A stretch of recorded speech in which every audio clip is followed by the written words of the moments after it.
દેવભૂમિ દ્વારકામાં તારીખ 24 અને 25 ફેબ્રુઆરીના રોજ ફ્લાય ઝોન જાહેર કરવામાં આવ્યો છે।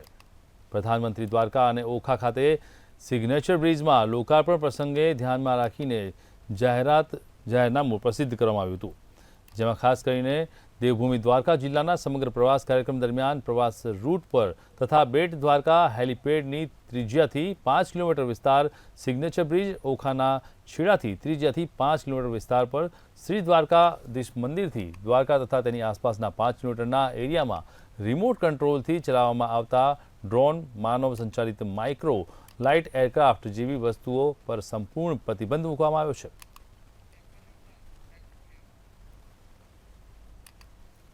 તો લખતર પોલીસ દ્વારા વધુ એક ગેડિયા ગેંગના કુખ્યાત આરોપીને ઝડપી પડાયો છે। લખતર પોલીસે બાતમીના આધારે જીરુની ચોરીનો ગેડિયા ગેંગનો આરોપી ઝડપી પાડ્યો છે।